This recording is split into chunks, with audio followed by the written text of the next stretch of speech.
where you're going, Mac. Now that your desperate attempt at having a good time's flunked, have no fear. Buddy's here.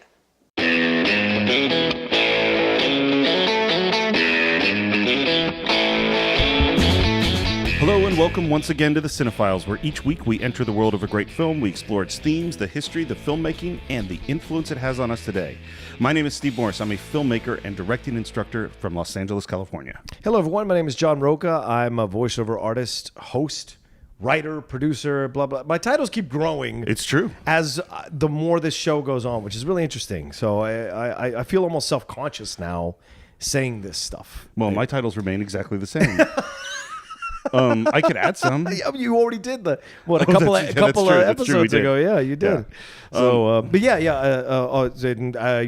And occasionally person here in Los Angeles. There you go.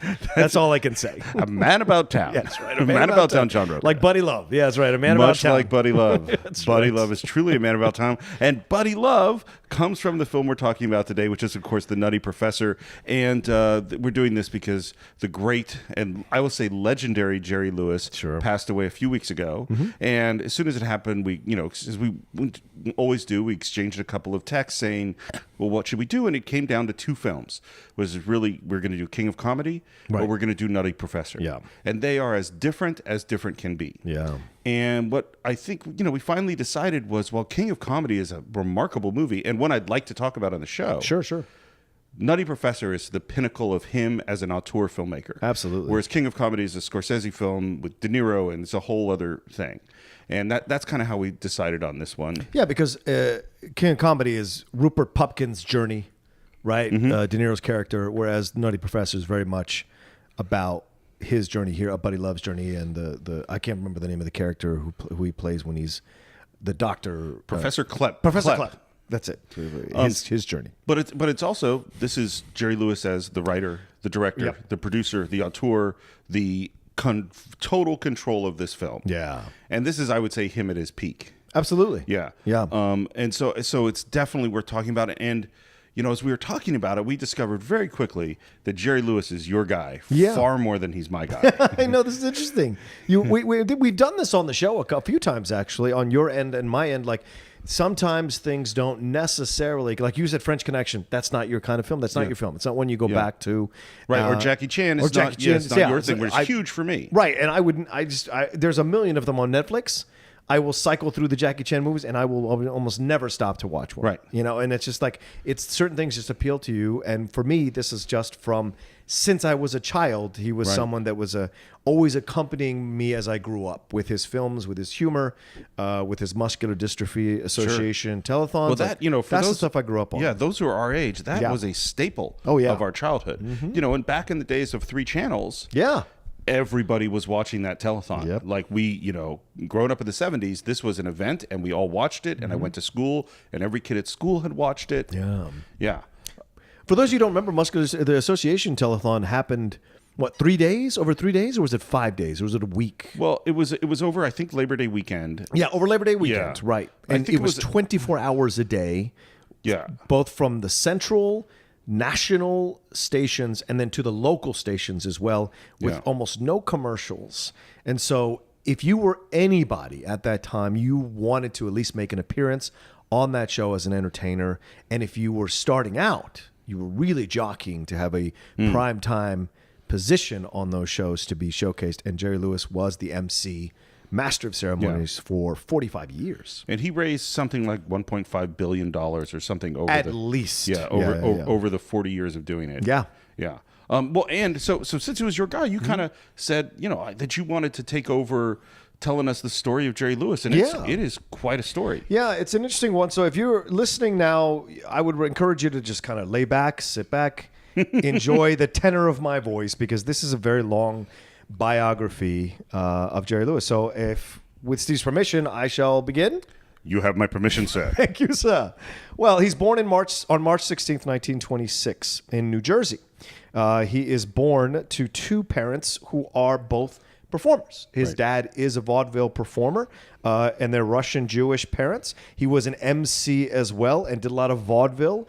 His dad and his mom, Rachel Ray Levitch, was a piano player for a radio station. His dad's name, what do I have? I have his dad's name here somewhere. Oh, Daniel Levitch. So there's both of them, Daniel Levitch. So there it is. And he's, like I said, Russian Jewish parents. So already it's instilled this idea of, the connection of not feeling 100% like part of the society. This idea to play around, this idea of being part of the entertainment world, right? He starts entertaining at 5 years old. Yep. At 5 years old, he's entertaining, and he does this for a little while. And then at 15, he develops his own act, takes it to the Catskills, New York, and his act is mimicking songs of the time. He plays the records, and then he mimics them, making these faces as he's mimicking these songs. This is how he first comes into prominence as a solo performer. And this is very reminiscent of what Andy Kaufman does. Just going to say that. Yeah. Well, this is what we're going to see throughout Jerry Lewis is that they're over and over again. We're going to see who he influenced, and the list is so long. Oh, yeah, absolutely. Yeah. I think still he's influencing Absolutely. people who come around now with his kind of humor, right? So he does all this. He changes his name. He used the professional name of Joey Lewis, but changed it to Jerry Lewis to avoid confusion with Joe Lewis, who was popular at the time, and Joe E. Lewis, who was another comedian who we've seen before in Some Like It Hot. Oh, that's right. That's at right. the end of Some Like It Hot, right. So he drops out of high school in 10th grade. He gets rejected to stay becoming a performer. He gets rejected from going to World War II because of a heart murmur. Yep. Which is ironically what he ends up dying of Right. later on, is a heart disease. So he moves on. He forms a partnership with Dean Martin in 1946. This is a 10-year partnership. They do a number of films. Right? And Dean Martin is also starting out as a singer. This is before the Rat Pack days. This is him kind of doing his thing. And you couldn't ask for two more completely different people. Jerry Lewis, the cut up, the big wild performer, the loud one, the doing all this thing, and Dean Martin honing this Smooth persona, the yeah. smooth, drinking, singing his songs very smoothly, do all of that. So it's a great juxtaposition. They do a bunch of movies during this time, and they start initially doing a television show first together for NBC. And one of their writers is Norman Lear, who Jerry Lewis hires. Yeah, it's amazing. It just tells you the quality of that time. If you read Norman Lear's autobiography, which is really good, he has a whole section talking about working with them, and sounds like it was a lot. I'm sure. Sounds like they were a lot of personality. And the thing, from the reading I've done, is that Martin and Lewis, it's like the Beatles, it's like Elvis. It's that we cannot imagine there's some chemistry between them. That apparently the moment they walked onto stage the first time with no act and just made it up, and from that moment on, there's one story which you probably saw in your research that amazed me was they did like 8 or 9 days at the Paramount Theater in New York City and did eight shows a day. 8 shows a day. 8 shows a day, and made $600,000 in 1 week. That is that's insane. That's madness. And $600,000 for that time is insane. When a candy bar was a nickel. Yeah. We don't make that much in a week doing the Cine-Files. We really don't. Yet. Come on, Patreon people. Get on it. Patreon.com/the Cine-Files. That's right. So they do, here's the films. My Friend Irma Goes West, At War with the Army, That's My Boy, which is one of my favorite films where he's with his dad. He's going to be a freshman in college. And all of these films, and this is really interesting, is there's a theme you'll see through a lot of the Jerry Lewis films, from the Martin Lewis films to his own solo films. And to the film we're talking about today, it's very much about embracing who you are as a person. It's this theme underneath all his films, this idea of be yourself, be okay with yourself. There's a great line which we'll get to later on in the movie, I'm sure, when we end up talking about it, is what Jerry Lewis says at the end of his speech when he's coming back to being the professor. He says, you have to learn to love yourself because you're going to be living with yourself for a long time. And that's huge, right? And that's why That's My Boy sticks out for me, because that's one of those ones where he's trying to impress his father, who's being this domineering football star, and Jerry Lewis can't quite get there. And finally, at the end, he's searching for this approval from his father, and his father says at the end, I just want you to be happy being you because I love you as you. And it's so huge. And so, like I said, it goes through all these films. Scared Stiff, Money from Home, Living It Up, Three Ring Circus, You're Never Too Young. Just a parade of films. They did 16 movies that were produced by Hal B. Wallace, and then they even do a comic book through DC Comics called The Adventures of Dean Martin and Jerry Lewis from 1952 to 1957. They appear on a number of game shows. But you start to see as the movies progress that Jerry Lewis becomes more and more the impetus for the movies, and Dean Martin becomes more and more of an attachment, an accoutrement, and not necessarily an equal player in these movies. very unlike what you saw with Bing Crosby and Bob Right. Hope. The Crosby and Hope movies were completely different. The road to movies, very equal all the way around, right? And Bob Hope was very fine not being the ladies' man in these films, but Jerry Lewis was pushing more and more to be central to these films, and Dean was moving more and more to the side because he doesn't have that personality to want to be the center. Well, of it attention. seems like that Jerry Lewis is the driving artistic force. Yes. And this is something I was thinking about, is that there are a couple of other partnerships like this where the person who seems to be the less confident or the weaker character on screen is actually the dominant character off screen. Like that's true of Laurel and Hardy. Yeah. That's true of the Smothers Brothers, where Tommy Smothers, who's like the wimpy, doesn't understand what's going on guy, he was apparently a driving, megalomaniacal control freak backstage. And this seems like this is Jerry Lewis as they're becoming more and more powerful. He's exerting more and more control, and Dean Martin keeps getting pushed to the side. Yeah, but these films are blowing up the box office. Huge. They're just making so much money now, hand over fist. But yes, Jerry Lewis is coming into his own as performer, and he has that cushion of having Dean Martin there. Like, if nothing else, he shares the load with Dean. Well, the partnership ends in 1956. They make occasional appearances up until 1961 together. They never do another film after that. Right. And then they stop communicating altogether in 1961, which is coincidentally when Sinatra comes in, this whole idea of the Rat Pack. Now he doesn't need Jerry Lewis anymore. Dean Martin does. And Lewis now kind of has to embrace being on his own. He has a crisis of confidence. He's not sure what he's going to do because the first time he's been alone in such a long time. And then he gets a call from Sid Luft, who is at the time Judy Garland's husband and manager. Judy Garland has strep throat, can't go on in Vegas. He is there. Jerry Lewis just happens to be vacationing with his wife in Vegas, having this crisis of confidence, not sure what he's going to do as a solo performer because he hasn't been one so long. Sid Luft calls him, says, "Would you go on for Judy tonight? I'd really appreciate it." Goes on, does this whole comedic act, sings these songs, blows the doors off the place. And he said, "That's when I knew I was ready to embrace being a solo artist again." They do come back together in like 1976. Yes, when they do the Muscular Dystrophy telethon, Frank Sinatra brings them back together and surprises Lewis. He doesn't know that Dean Martin is and then Dean Martin comes out and they have this get together, and they really get together in 1987 after Dean Martin's son tragically dies in a plane crash, and then he celebrates him in 1989, brings out this cake, and then says to him, he quips to him, "Why we broke up, I'll never know," which, of course, he knows. So this is the kind of thing. So, like I said, so he does this for a while, and then he starts performing in Vegas, these live shows, beginning in late 1956, piece by piece. And, of course, up until 61, all these things are happening. He's still occasionally showing with Dean, do all this kind of stuff. But he really starts to break out of it starting right after in that time in 1961, doing all these, starts getting into these films slowly but surely. Does The Geisha Boy, does Don't Give Up the Ships, Delicate Delinquent, which is, so these are the films that I start to watch as I'm growing up, right? These are the films they show on like Metro Media 5 or WDCA 20.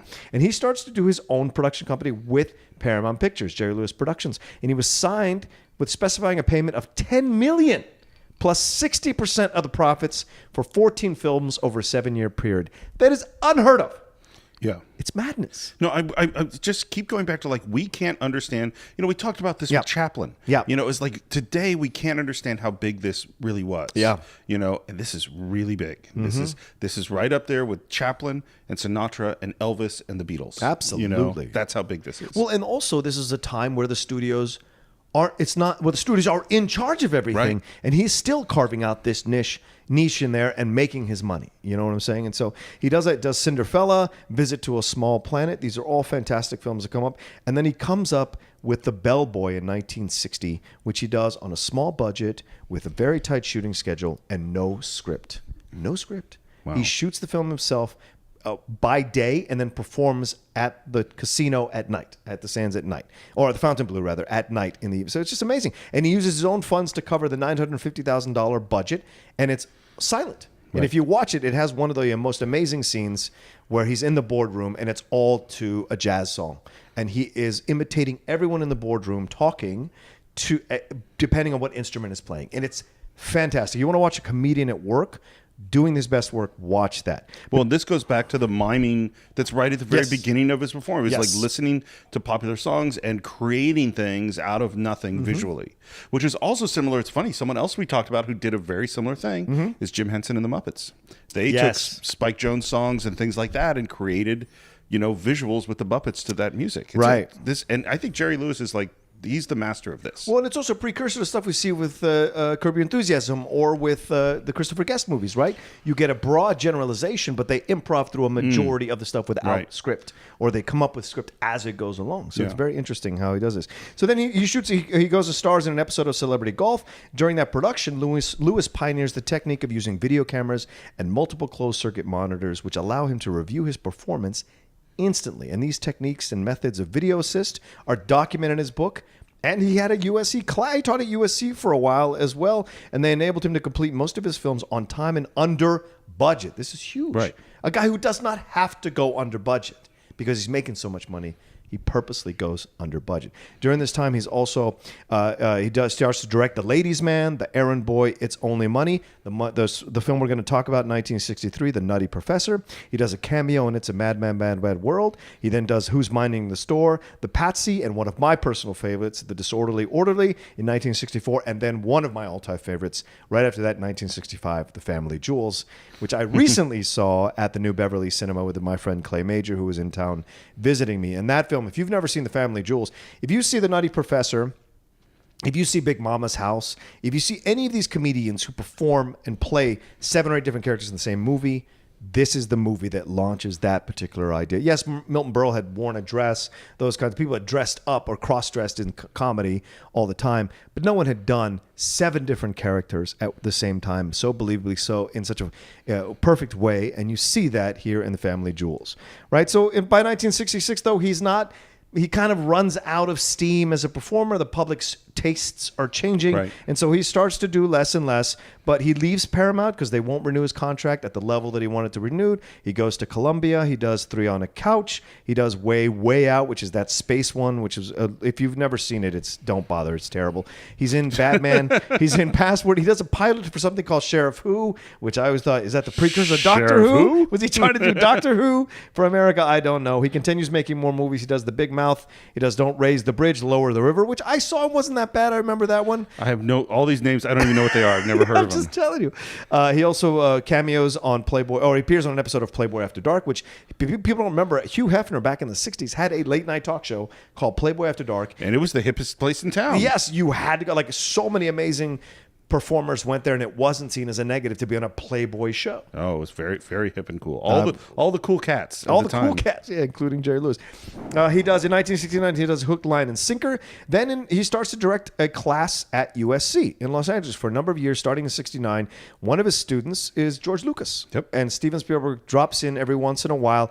And in 1968, he screens Spielberg's earliest film, Amblin, and tells his students, quote, that's what filmmaking is all about. That's an amazing, for a guy who knows exactly and is very aware of how to make films, that's an incredible compliment to receive at that time, right? Then he would make and star this unreleased film, which is a legend film, The Day the Clown Cried, which is a precursor to what we see in Life is Beautiful, and of course what we see in Robin Williams to a lesser successful extent in Jacob the Liar. But this is a film that is a drama set in a Nazi concentration camp.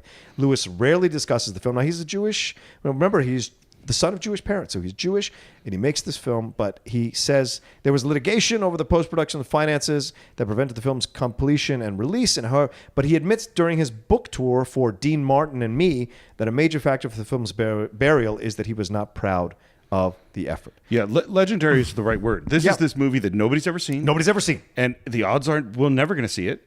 Or who knows? Who knows now that he's gone, what might happen. But somebody has a copy. It is a legendarily horrible and probably, when comedy and drama go wrong, it could go really wrong when you're set in a concentration camp. Yeah. And This is one where there are a lot of people out there who really want to see what this movie is. Right, and there are people who have copies of this film. I've heard of underground comedians who have a copy of this film, and they have screenings at their house every once in a while for other comedians to come watch. I hope one day to break that wall and be invited to go see that film, because it is, from what I hear from people who have seen it, they can't even describe it. You have to see it to experience it, right? So after an absence of 11 years, he returns to film in the film Hardly Working, which I remember I make my parents go take me in 1981 to see that film. It is terrible, but it makes $50 million. But then 2 years later, he does King of Comedy in 1983, which Steve mentioned earlier, where he portrays a late night television host plagued by two obsessive fans in Robert De Niro and Sandra Bernhard. And if you have not seen King of Comedy, go rent that, go find it, go watch it. It is not what you think at all. It is in no way is it a feel-good movie. No. It is a very stark depiction of what it's like to be a successful person and have crazy fans who believe that by writing your coattails and talking to you, they can become famous as well. And we see that now in the culture we have now. It's out there even more so. In a weird way, it might be the Scorsese movie that I find most disturbing. Yeah, as well it should be. You know what I mean? Yeah. Which is odd to say, because certainly in Taxi Driver there's disturbing elements. Sure. And in a lot of films you're like getting some really, really dark places. But there's something about King of Comedy that is so upsetting in its weirdness. Yeah, because you can't 100% hate Pupkin. Pupkin seems like someone you would know. Yeah. And Pupkin's drive to become this is from a place of purity that he thinks he's really funny. He thinks he's destined if they would just give him a chance. And who of us hasn't had those moments when we're in the performing? We're like, if you just give me a shot, I swear I'll knock it out of the park. Well, you and I have both said that many times in our lives, and it is impossible to know whether or not you are delusional. Yeah. Because until you're given the chance. Well, right. even then. Yeah, true. Because you and I have both given it a chance and not gotten the thing that we thought we were supposed to get. Right. And continued to believe that we could hit it out of the park. Yeah. And of course, I believe that we're correct. Yeah, you right. know? But you can't. And the other thing about that movie, and then we'll get back to this movie, is you can't 100% dislike De Niro's character. You can't 100% like Jerry Lewis's character. No, either. No, he's kind of a rude guy, which is the rumor about Jerry Lewis from a lot of people, right? Yeah. So he stars in the ABC televised drama Fight for Life with Patty Duke. Then he stars in 5 episodes of Wise Guy. And this is him coming into his later years, playing these harder edge characters, which obviously clearly was always inside him. If you see the film we're gonna talk about here, is the character who plays a Buddy Love. This is not a good guy that he plays in this film, right? Then he appears in Cookie. Then he has a cameo in Mr. Saturday Night with Billy Crystal. Then he guest episodes on Mad About You as an eccentric billionaire. Then he makes his Broadway debut as a replacement. Broadway debut at that age, right? In the late 80s rather, as a replacement cast member for the revival of Damn Yankees, which is choreographed by Rob Marshall, who ends up directing Chicago. And while also starring in the film Arizona Dream, he is performing at night. Amazing. In 2003, he does a guest voice as Professor Frank's dad in an episode of The Simpsons. Then in 2006, he guest appears in an episode of Law & Order Special Victims Unit. Well, we should say that Professor Munch's uncle. That Professor Frank in The Simpsons, that's based on Jerry Lewis. Yeah, of course. I mean, that is the Nutty Professor. Right. So him coming to play the dad makes perfect sense. Right? And in 2012, he actually directs a musical theater version of Nutty Professor at the Tennessee Performing Arts in Nashville from July 31st to August 19th. And then recently, he made one final comeback in a lead role in 2016's Max Rose, which is on Netflix. And did you see it? Only an hour and a half. I did see it. It's an enjoyable time to revisit Jerry Lewis if you are a fan of Jerry Lewis. Right. But it's not an easy film to watch. It's kind of has some emotional, hard moments. And so that's what I would say. But I enjoyed it seeing it. But we would be remiss not talking about his popularity in France. The man, this is the legend. If you know anything about Jerry Lewis, this is something that is insane, not to the level of the Hoff and Germany, because everyone knows that's a joke, but the French love Jerry Lewis for a very long time. He receives consistent praise by French critics in the magazine Cahiers du Cinéma for his absurd comedy, in part because he had gained respect as an auteur who had control over all aspects of his films. And they compare him to Howard Hawks, to Alfred Hitchcock, to Satyajit Ray. All these people who are incredible auteurs, they compare Jerry Lewis to them. He has the long common stereotype about the French in the minds of many English speakers and is often the object of jokes in the English-speaking world pop culture. A French film critic said that Americans can't see Jerry Lewis's genius is bewildering to him. So there you go. And one last thing, talking about the Muscular Dystrophy Association, which we talked to earlier, as we said, he did that for a long time. Up until 2011, he served as national chairman and spokesperson for the Muscular Dystrophy Association. He began hosting the telethons in 1952, and he did that until 1959, and then started again in 1966 to 2010, and he would host them live. This is insane. 24 hours. 24 hours a day, 72 hours of hosting live. Yes, he would take occasional breaks. They would go to the local station. The performers would do their performance, but he was the MC. Over nearly half a century, he raised over $2.6 billion in donations for his cause. But in 2011, they let him go, which was very controversial at the time, and did not replace him with anyone near his caliber. On May 1st, 2015, it was announced that in view of the new realities of television viewing, the telethon was being discontinued. In early 2016, Lewis broke his silence about it by making an online video statement for the organization on its website in honor of its rebranding, marking his first and, as it turned out, his final appearance in support of the Muscular Dystrophy Association. Some of the awards he has been nominated for or won in his life. In 1952, he was nominated for an Emmy Award for Best Comedian or Comedienne. In 1983, he is nominated for his role in Camp Comedy by the BAFTA, the nomination for Best Actor in a Supporting Role. In 1997, he receives the Lifetime Achievement Award from the American Comedy Awards. In 1999, he receives the Golden Lion Honorary Award.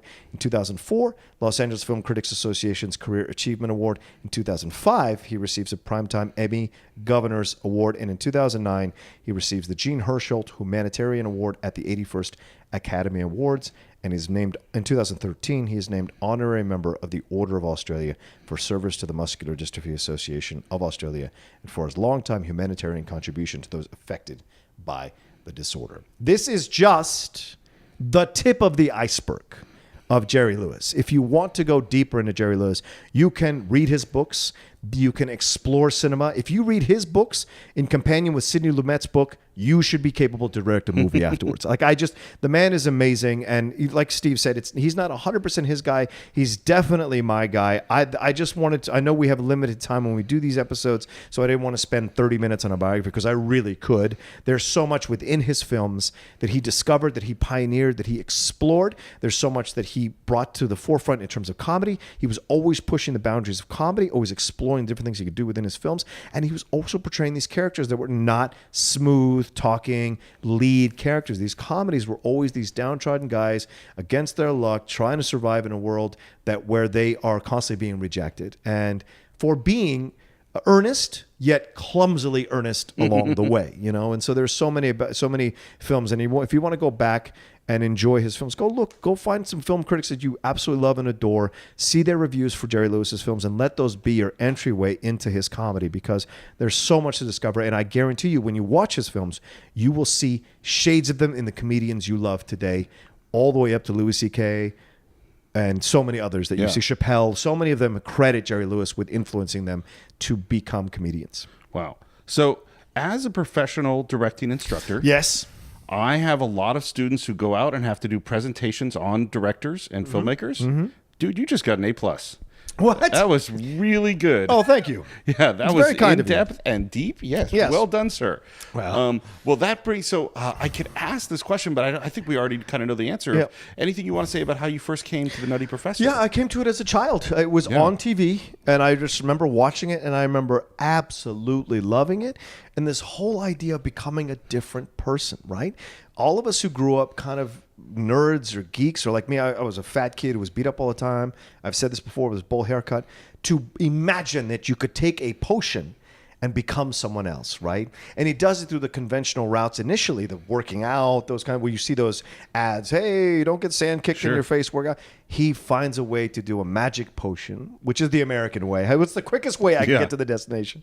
And he becomes this whole other person. And who wouldn't want to become somebody else who all the women want to be with and all the guys love, and you've got this incredible ability to entertain people at the same time, and you're smooth, right?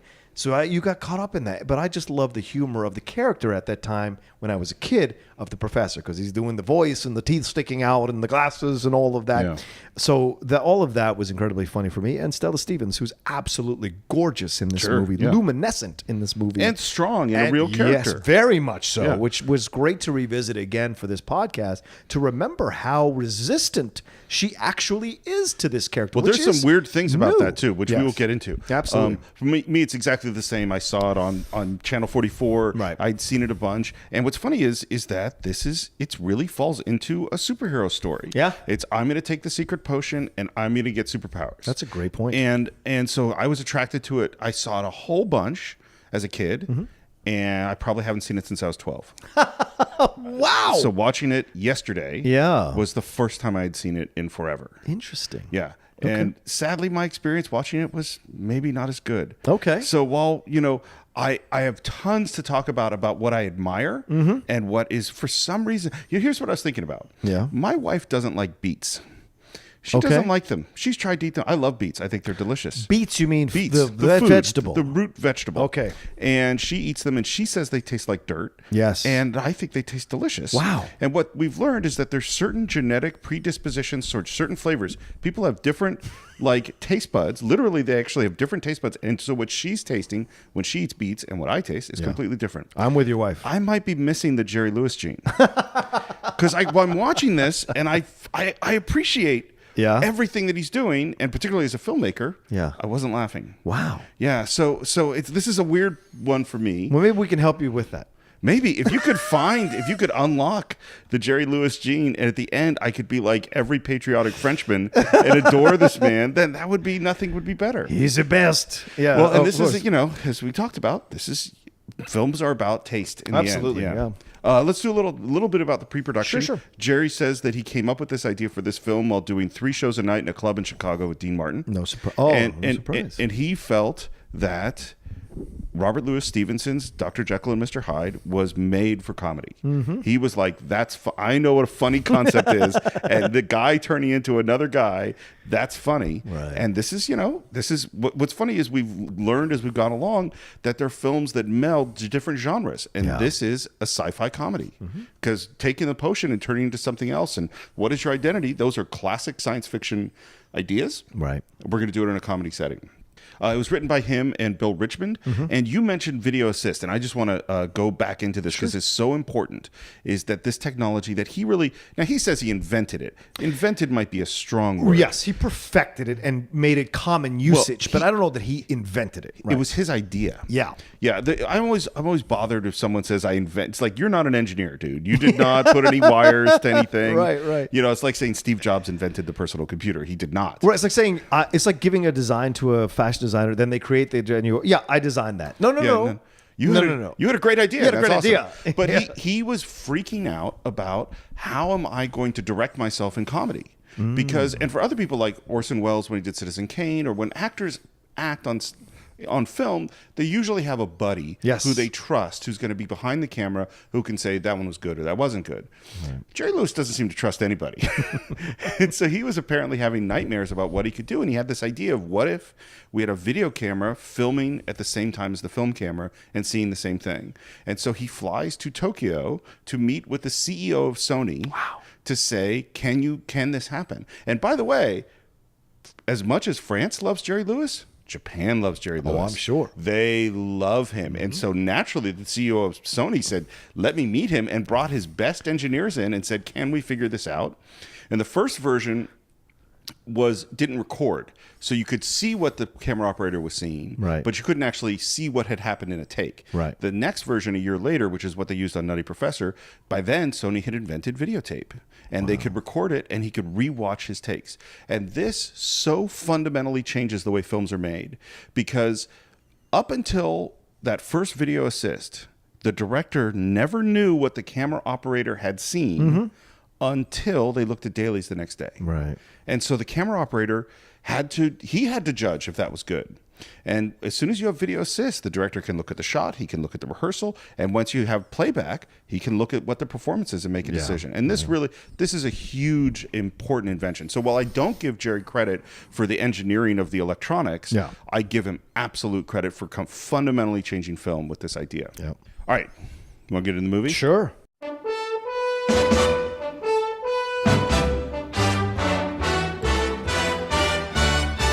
We start in a science lab. Yes. The colors are very bright. Yep. And it's funny, something that apparently Jerry Lewis's dad told him is that comedy is color. Mm-hmm. That color is directly connected to comedy. And boy, you see it here. This might be the most brightly colored movie I have ever seen. Wow. I mean, yeah, it's funny. Like we did, so here's a preview. A movie that's going to come out soon is The Adventures of Robin Hood. Yes. Beginning of Technicolor. Yeah. Also a very colorful movie. It is. Don't know exactly when that's going to come out. This will probably come out first. Okay. But this movie is unbelievably colorful. Yes. And there's some hands that are doing some experiments. It's not going very well. No. There seem to be some problems. It's almost like a TV movie beginning. It almost feels like that, right? It doesn't feel like a natural feature film comedy beginning at all in this. And we're seeing him go from like, his hand reaching in and the stuff blowing up or the stuff kind of bubbling over. Yeah, those kinds of things. So, yeah. And that leads us to a very big explosion.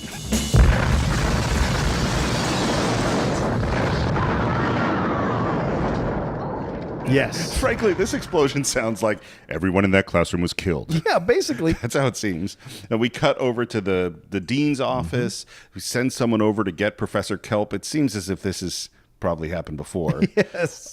Firemen rush in, knock the door over. Students are struggling out of smoke. And the secretary of the president walks in, standing on the door, calling out for him. Right. And we're building up anticipation to the entrance of this character. Again, this is something we talked about over and over and over again on the Cine-Files. Build anticipation for your main character. And I love this woman, the actress who plays Kathleen Freeman is fantastic. If you ever seen Dragnet, she is phenomenal in Dragnet. Oh, that's right. She's like, shove it up your ass, flap it, or whatever. The miserable bag of pus. Yeah, she's great in that sequence when they're interviewing her about Emil Muzz. Yeah, that's Kathleen. So, by the way, we're going to build the list of movies that do not really belong in the Cine-Files, At but all. I still want to do. Dragnet is absolutely number one. It does not. It is. Look, if you're John and my age, for whatever reason, I watched it like 2 years ago, and I was like, I still like this movie. I love the shit out of Dragnet. I really do. Yeah, but it doesn't deserve. It does not No deserve to be business being on in the Cine-Files. Yeah. But that will be one of our guilty pleasures. At some point, maybe on Patreon, we're going to do a few guilty pleasures. Dragnet would be a good one. So she runs in. She's calling out for the professor. Yeah. Where is he? He's knocking on the door. He's knocking on the door, but the door, John, is on the ground. That's right, that she is standing on. How is this possible? She's standing on top of him. That's a great. And we open the door to reveal him. Yeah. And how does Jerry Lewis look? All beat up, and it almost looks like he's a vampire coming out of the ground, and he's all covered in soot and black stuff on his face from the explosion, and his lab coat is in shreds. And what's funny, having watched a bunch of Jerry Lewis clips leading up to this, he has more variations on dorky kind of people, but they're not the same. That was what sort of is that this Professor Kelp character is not the same as like the spazzy kid character he's done. They're different. Right. They have similarities, but he actually is really creating unique people. He gets told the president of the university wants to see him. He goes into the room and he sits down in a very strangely placed chair and sinks. That is brilliant, by the way. Yeah. This whole sequence where he sinks into the chair and you hear the sound of the leather and you see the uncomfortable face of the professor. Then he gets up, grabs one of the thinnest pamphlets or magazines or books you'll ever see, puts it on. All of a sudden, he does not sink into the chair anymore. And this is the kind of comedy I get. You may not have the Jerry Lewis gene, but those are the moments that I crack me the fuck up because it is so stupid but funny. Well, and we have to talk about a fascinating comedy principle that he uses here. Yeah. Which is that if you do something a little bit, it can be mildly funny. And then you could do it for longer and it becomes not funny. Right. And then you do it for even longer and you go, I can't believe you're still doing this. And then you do it for longer and it becomes funny again. And I was watching this with my family. And this scene is silent. Yes. Forever. and it's cut to the president, cut to the professor, cut, cut, cut, and they're not speaking. My son Jax goes, "Speak, dude! Speak, dude! Why aren't you speaking, dude? Dude!" He's yelling at the TV because it goes on, and this definitely turns that weird corner of something becoming not funny and then becoming funny again. Yeah. My favorite example of this, by the way, is Sideshow Bob and the Rakes. Oh, when he just keeps stepping on them? Yes. For like 10 minutes? Yes. Oh, brilliant. It completely turns that weird corner. Yes.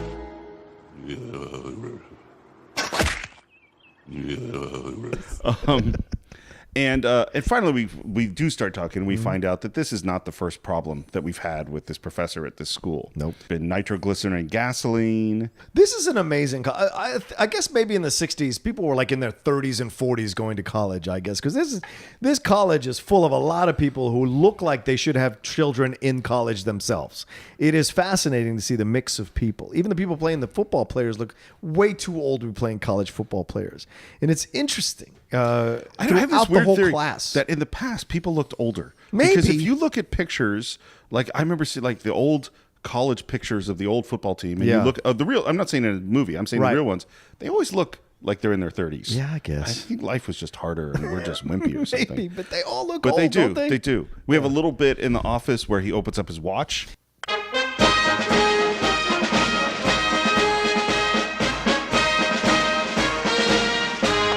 Which is great. Little John Philip Sousa action. Yeah. No, it's Marine Corps, isn't it? Is it the Marine Corps song? Yeah, I think so. My bad. All right. I think. I don't guarantee.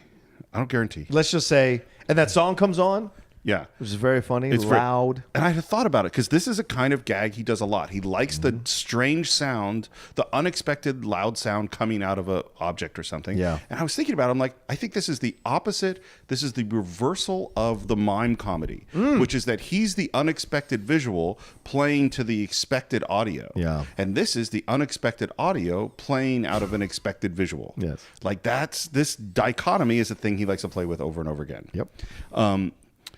We have the watch gag, and we have that twice in that scene. He goes back to the classroom, and you mentioned these football players.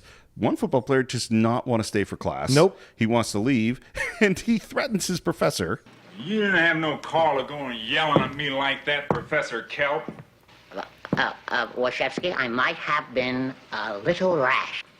And that wasn't very nice when you said that my practice was stupid. No, I might have meant that I was stupid in assuming that practice was stupid. Naughty, naughty, naughty. Now, Teacher. Well, no. Yes. But seriously threatens him. Yes, he pokes him in the nose Yep. and then throws him into the what would he call shelf? Big cabinet, something. Yeah. And Insane. that's a perfect example of, I'm sure he was using video assist. Yes. To see, because how do you see exactly how your body looks in that shelf unless you can watch it in playback? True. You know, which I'm sure he does. And who comes to help him get out? Beautiful Stella Stevens, My Miss Lord. Purdy. Yeah, Miss Purdy. Purdy is right. Yeah. Very pretty. And she's very nice to him. Yes. You shouldn't let that bully pick on you. Even though she was smiling, when you see she's smiling when he's like confronting him and throwing him into the shelf. Yeah. Yeah. And as she's leaving, she drops a book, Yeah. which he picks up, and then he sees this thing that you mentioned before, which is what was at the back of like every comic book I had for so long, which is these weird drawings of the skinny guy getting encouraged to go work out at the gym so bullies don't pick on him. Right. Yeah. For me, they were like the Charles Atlas. Yeah. He kicked sand in my face. That's right. But these are the thing. But it's all because he's starting to feel an attraction for her. Again, another thing that I guess was around back then is that you could sleep with your professor. It was not a problem to have a relationship with your students. You can't do that anymore? Oh, shit. Not unless you want to end up on Yahoo News on the feed. But yeah, it seems like it was like not a big deal, I guess. No. To have feelings for your student. No. You know, Which of course isn't a problem when they're in the 30s, as I noted. Yeah. So and it was funny. I was thinking about that message of you're a skinny, nerdy person, Yes. therefore you need to get big muscles so you can beat up the muscle guy. Right. That is not the message of today. No. The message of today is that bullies are bad people. Yes. And you should leave that skinny, nerdy guy alone. everything has changed. Yeah, everything has changed. Now the nerds are bullying the jocks. In a strange way. Yeah. But he says this seems like a good idea, so he goes off to the gym. I love the 1963 gym. Right, everyone's in full gray sweatsuits. Nobody is particularly muscular. Which is, right. Well, by the way, if you go and watch old films or old footage of the stars that you remember working out. Kirk Douglas, you can find pictures of Kirk Douglas and Burt Lancaster in these full gray sweatsuits, working out in the gym, getting in shape, doing those kinds of things. And by the way, the first guy he walks into is Richard Kiel, who is Jaws. From the James Bond movies. The first guy he walks into coming out of the dressing room. I certainly recognized, like, who is this giant? But I didn't get it. It's Yeah, Jaws. that's hilarious. Yep. I knew it immediately. I was like, oh, Richard Kiel. Yeah, because there are a bunch of huge guys in here. There are. And then we have little visual, and this is very much in the Buster Keaton, Charlie Chaplin style, that we're going to have these little visual gags that he worked really hard on. Yeah. He falls down and bounces up and bounces down. I don't know what the hell has happened when this is going on. And the thing is incredible about this scene is the line he has. He's an actually very intelligent line, because the guy says, "Are you okay?" Well, actually, if you would say that a man with an ulcer had a nail in his shoe and a splinter in his finger was then struck by lightning, if you could say that that man was not hurt, then yes, you would say, "I'm not hurt." Good. And he asked him if he's fine, then I guess I'm fine. And you're just like, well, this is a very intelligent response, sarcastic response. The guy doesn't pay much attention to it. Yeah, right, doesn't pay attention at all. But for a guy who's weak, supposedly, is a very intelligent response. And I love, too, that they go, well, you can't have glasses. Yeah, oh, God forbid. God forbid you would be able to see. So he's now blind. Yes. He goes to this pulling machine, but then there's some guy working on it behind the wall. Randomly, yeah. Yeah. Which with a pulling machine, he rips the thing off the wall and falls forward. It's one of those psych eggs. But and then he goes to the bowling alley. Yes. I guess you went to bowl to work out. And he still can't have his glasses. No, apparently. So at the bowling alley. Yeah. And he sees 10 white-clad people standing in a triangular formation. Yes. And rolls that ball right down and hits them all and knocks them down. He gets a strike. He does. It was a good shot, considering he can't see. That's right. I think he's doing very well. He is. By the way, I noticed you're laughing through all this. I just want to make sure it's clear that Steve Moore is laughing through all this stuff. He claims he doesn't have the Jerry Lewis gene. I think it's recessive. Look, I can fake funny as well as the best man. Don't you fake anything on this show. All right. I could sincerely appreciate the comedy. It sounds like you are. Yeah. No, Right. I do. Okay. I would never lie on this show. That's right. As far as anyone knows. Right. We're back at the gym, and there's this guy who has lifted up this barbell and holding it straight up, because that's a thing that people do. True. We do. And then he's standing directly under the barbell, poking it. Were you nervous watching this? Yes, absolutely, because the guy does such a great job of playing what you would be sounding like if you were lifting the weight. Do you know what I'm saying? You're like, he's barely breathing. It's like when I did CrossFit, that's what I sounded like when I'd push those do the push presses. Yeah. Because you'd have to hold it. Right. You push press, hold it, then come down, push press, hold it, then come down. So that he's like, And could you imagine you're holding it up and a short person walks directly under the barbell and pokes you in the side? Yeah, he starts talking to you and says, "Oh, you're pretty muscular," blah, blah, blah. So then when he gives it to him, what a great gag. This is probably, and I remembered this from being a kid. I think this is a great visual gag. And this is what happens is his arms naturally stretch out all the way down to the floor. It's done perfectly. And this is where there's this weird symbiosis between Jerry Lewis and Bugs Bunny. Because this is Looney Tunes comedy. Oh, absolutely. This is fully, we've left the realm of reality. Yeah. This is full silly. And it's the next shot, I think, which is even funnier. He's lying in bed, and the shot is down from the foot of the bed. His feet are out at the edge of the bed, and next to his feet are his two hands, and he scratches his own foot because apparently his arm's still long. Still long. That's a funny gag. But I do love the button on top of that scene when he says, it was a little bit heavier than I thought. And a little bit heavier than I imagined. Well, it's something that you're doing, I realize, is also a thing, which is that the Jerry Lewis impression is one of the most important impressions in comedy. In the same way that the Woody Allen one is. Sure. You know what I mean? Is that there are just, everybody did that voice. Or when Schwarzenegger is doing his comedy. Very funny stuff. It's not a tumor. It's not a tumor. So he goes to a doctor because this whole workout thing is not working out. Right. And asks him some questions and starts talking about science and essentially better living through chemistry. And the doc kind of goes, "Okay, we'll see you later." And he says, "Can I borrow your book on muscles?" And he reads through and kind of figures some stuff out. He's a scientist. This is his way in. It makes sense. Yeah. Gets a whole bunch of books. He piles them into his Jeep. Another kind of visual sight gag. Worst driver ever. Yeah. I like that he has a Jeep, by the way. Yeah, right. That is an odd car choice. I guess just because you could pile the most books into it to make the gag. That seems to work. That's an odd car choice It for really this is. character. And then we get to he plans on using this formula on himself tonight. Yeah. And by the way, he has like a minor bird or something that talks to him. And then becomes, when he takes the potion, it becomes a human being that talks to him with a bird nose. Well, he's just tripping balls at that I point, guess isn't so, he? right? Yeah. Well, we'll get to that. Yeah. So he well, takes, we're almost there. Yeah. He's decided he's going to take this potion that's going to That's the make everything scientific term, tripping balls. Yes. It is. Yeah, it's well documented. It is. He right as before he's going to do it, he knocks over Miss Purdy with the door, and she invites him to come out to the Purple Pit, which is off limits to faculty. Yeah. So what's her end game, do you think, at this point? Do you think she has an interest in him, or do you think she feels sorry for him? She totally has an interest in him. Okay. I think, don't you? I don't know at this point because she's so harsh to those football players when she's at the Purple Pit. She doesn't strike me as this kind of innocent, blah, blah, blah. She has a harder edge to her. And so what is her end game here? Because she is playing nice with him, but she does have this harder edge underneath when she needs it. I mean, look, I don't know a lot about women, but when a woman asks you out to come to a club, that means something. Okay. And she has been nice to him multiple times. Sure. And she does, when we go to the Purple Pit, seem to be expecting him to show up. Yes. So yes, I think she is into him. Okay. She digs nerdy professor types. Got it. That's my belief. I mean, you've seen this movie way more than me. Yeah. But that's my belief. I can't make up my mind. Well, there's some part of what confuses this is what's going to happen when we meet Buddy Love. Yes. Because that's going to throw a lot of stuff there. Yep. So we do actually go over to the Purple Pit. I love that the first thing we see is like a girl kissing a guy and then kissing another guy. Yeah. Like apparently, some wild stuff happens at this Purple 60s, Pit. son. Man, well, apparently. But this is early 60s. Yeah, this but is like... Free Love's not that far away. It's like 2 or 3 years later. Yeah. It's beginning. It's starting. Well, it comes out of, the beatnik movement and the jazz movement, and that's where we are right now. Right. Our professor sneaks back to his lab. Yes. With very squeaky shoes. Oh, my God.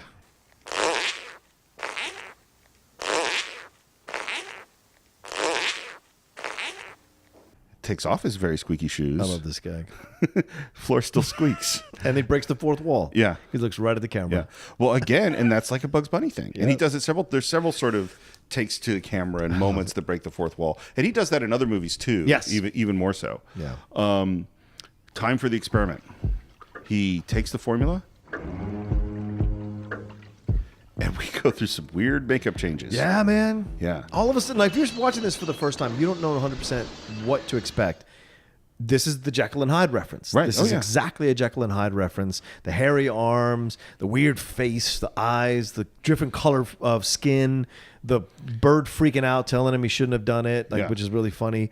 So you see this, and then the multiple colors of stuff on the floor, right? This brings back to what you were talking about, Steve. Bright colors. Yeah, the red, the blue, and the yellow that's all over that floor. And he rolls around in it, and he knocks stuff over, and we don't see the change fully come into focus until...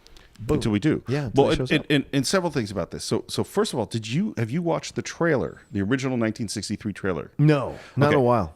Like most of these trailers of this age, it is not good. Oh, okay. Not in the ways that we think of trailers. Okay. Of course, I'll post it on the Facebook page. But what they do in it is they say, "Do not reveal what happens in the middle of this film."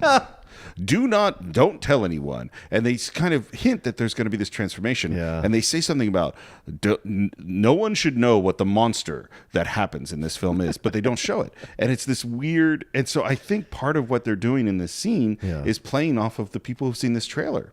And by the way, my son, as we're watching this, he went behind the desk and hid when this was happening because it's scary. Yeah, I mean, like if you don't know what's going to happen.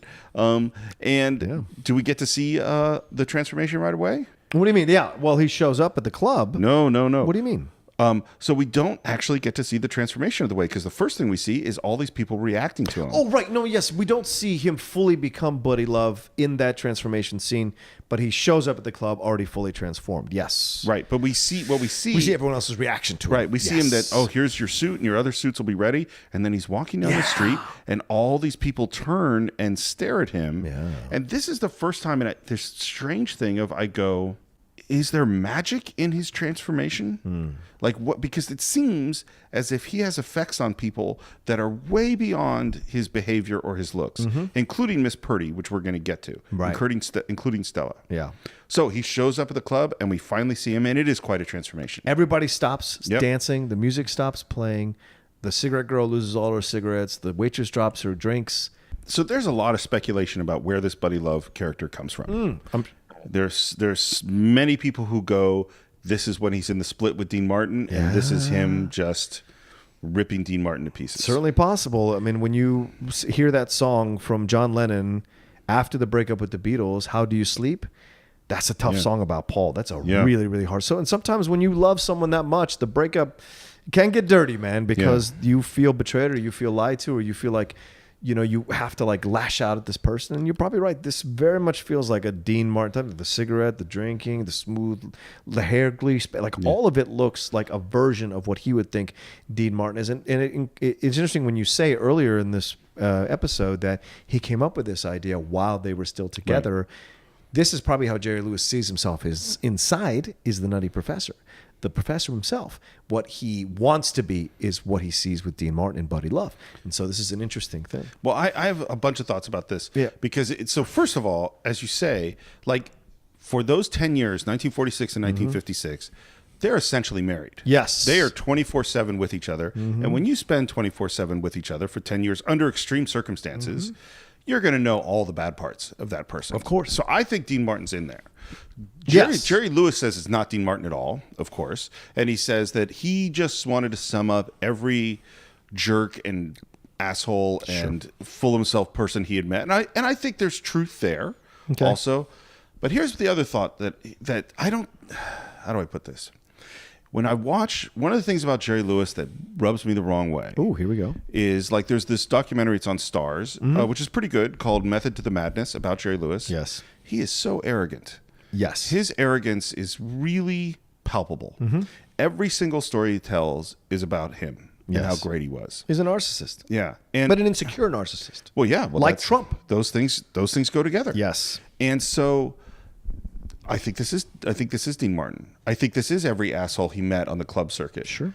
I think this is him. Yes. You know what I mean? This is who he would like to be if he could get away with it. Well, I think there's things that he has done and ways that he has behaved that he, you know, and I think as good as the Professor performance is, I think this performance is kind of amazing. Yes, it is. Of Buddy Love. Yeah. He walks into this club, he sits down to get a drink, is immediately horrible to the bartender. What'll it be? Aw, that's no way to talk. What'll it be? That's no way to treat a customer. Come here, try it like this. Pay attention, you'll feel better and the customers will be happier. Try this. What'll it be? Try that. Come on, we haven't got all night. Try it. What'll it be? Good, that was wonderful. Did anyone ever tell you you couldn't sing? Nice. Make me an Alaskan polar bear heater on a double. Come on, come on. Some guy comes up to defend the bartender. He punches him out. Yep. So he's immediately violent.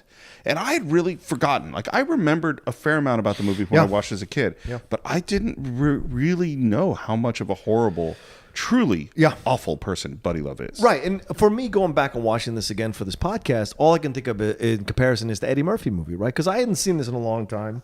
And to watch it and remember how terrible Buddy Love is in Eddie Murphy's movie, you forget that he's actually kind of a jerk. Right. And even though later he starts to redeem himself a little bit, initially he's really a pompous, arrogant jerk. And you're right.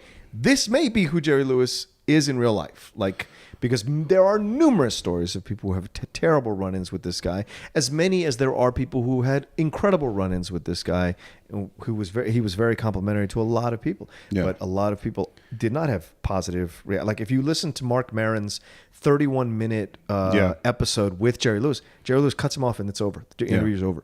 Yeah. And that's that. And it's like, whoa. And Maron is completely thrown off and embarrassed. Right. And even if you listen to it now, he does a new intro to it that he released, and he talks about how uncomfortable he felt at that reaction by Lewis to just cut him off. Well, and watching this documentary of him, there's so much. And there's a Vice article I saw just about him just being horrible to this audience that was saying nice things to him. Yep. And if you look at the the split that happened with the Muscular Dystrophy Association is there's a lot of very angry people who felt that while he did unquestionably raised massive amounts of money and deserves tremendous credit for that, but felt that his treatment of them was that these people were cripples to be pitied, not humans, right? And that he was disrespectful and demeaning to them for 30 or 40 years. And what's interesting though is that in the same way, in a weird way, like we talked about with Woody Allen, is on some level it seems like he is creating that on screen with Buddy Love. People are complicated, especially artists, especially comedians. So Buddy spots Stella. Yes, sidles on over to her, spots her legs. Yeah. Threatens the football players that she's with. Yeah. Dances with her. And he's just, there's so much going on. Right. Like almost every line is off-putting and horrible right. and nasty and self-serving. I know what you're thinking. Where's he been all my life, right? No, not exactly. And that you're happy the way I handle those 3 goons, right? Well, normally I would have belted them. But I didn't want to muss myself all up and have you dance with a sloppy guy. You dig? But she isn't caught under a spell. She's, to a degree, she is pushing this is back what's at weird. him. She's pushing back at him, and she, says it's ridiculous, blah, blah, blah. But then he convinces her to leave, and then to drive her car. He's going to drive her car. Yeah. Back Well, to her we place. shouldn't skip that. Before that, he sings. Yes. Oh, he I'm sorry. does Yes, this he performance. Does. Yep. And the whole crowd just streams up to him, even though he's kind of abusive to the crowd. Yeah. Hold it a second. Hold it. We'll make our own music, gorgeous. Just hold it. You and you stay. Tubby, you go rest your thumbs. I'll drive. Sweetie, go get your lips pressed. Split. Will you listen? You listen. Sit down here. And if you listen, you'll be thrilled. Believe you me. Sit and listen and watch. Mood is wrong. Mood is wrong. Innkeeper. Got sexy lights? Lay it on me. Better. Now watch, baby. Every move a picture. And this is the thing is, man, Jerry Lewis is a good singer. Yes, he is. That old black magic has me in its spell. That old black magic that you weave so well. Those icy fingers up and down my spine. The same old witchcraft when your eyes meet mine. And what's funny is he's putting on the singing role. You could see that he is performing this thing, but he's doing it really, really well. Yeah. Jerry Lewis faking it is as good as a lot of singers doing it. Absolutely. He finishes the song. The Yes. crowd goes wild, and she goes, "See you later." Yeah. And he says, "Just a minute, sweetheart. I don't recall dismissing you." Yeah. He's not a good guy. No. And then have some baby. Like these are just like amazing moments. And then he lets slip that he knows her name. Calls her Stella. Stella. How do you know my name? Right. And he's like, "Oh, ESP." And then she's like, "Well, what is your name?" And just at that moment, someone walks by and goes, "Buddy, you really sung up a storm." "Yep, that's my name, Buddy." And then we hear the word love in some other song. It's Yeah. Buddy Love. Yeah, perfect. That's his name. It's a great name. Yep. And then, he says, "You got a car, let's go." And then this line that he has when they're up at, Inspiration Point or whatever it is. Yeah. Hey, baby, take this, wipe the lipstick off, slide over here next to me, and let's get started. Wow. Yeah. I mean, honestly, even in 1963, this is a horrible person. It is. I mean, it's really bad. But some people are turned on by Sure. overwhelming confidence, regardless of gender.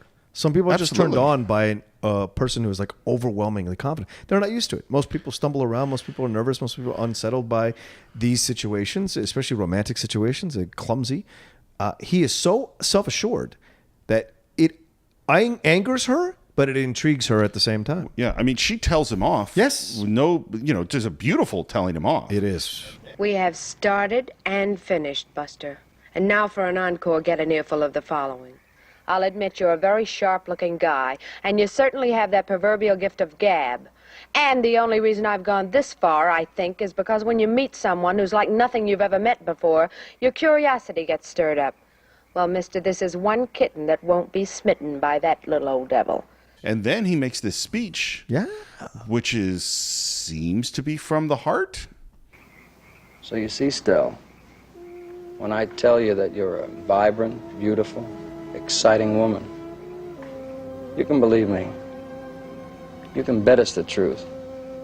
Because I'd have to be a complete idiot not to want to hold you and kiss you and make our time together a warm, wonderful moment that could grow and develop into many moments, many hours, and into something really important. I like the speech. He's like, look, I can dance and do this game with you all night, or I can just tell you straight up, this is how I feel, this is what I want, this is where I'm at. And she reacts to it. She says, well, no one's ever done it this way before. I've never experienced it. And then, of course, right in that moment when he might seal the deal in terms of making out with her, the professor shows up. The professor shows up, exactly. And what does he do? just jumps over the side and jumps takes off off. the cliff and takes off. Well, and this goes to this thing. It's like, it seems as if Buddy Love has some kind of supernatural attractive power. Yes. You know what I mean? That overwhelms her in this moment. And throughout.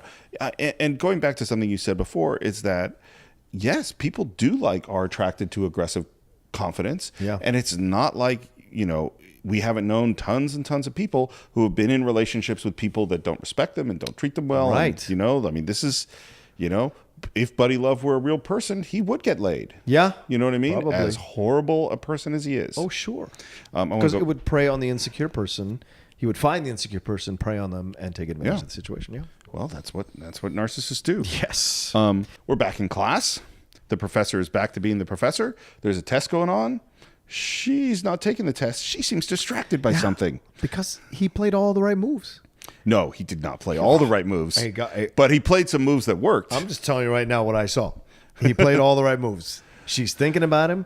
He left her wanting more, and she's sitting in the class just transfixed, trying to figure him out. Yes, People that's true. like a mystery. And she's trying to figure him out. Yes, he said very inappropriate things. He's He's a a rude son of horrible a person. bitch. Absolutely. But it kind of worked on her. Yeah, and so no she's question caught about up in it. And then which is this whole sequence is interesting because he senses, the professor does, that she is caught up with thinking about Buddy Love. Then he lets her take the test later because she says, I'm distracted and blah, blah, blah.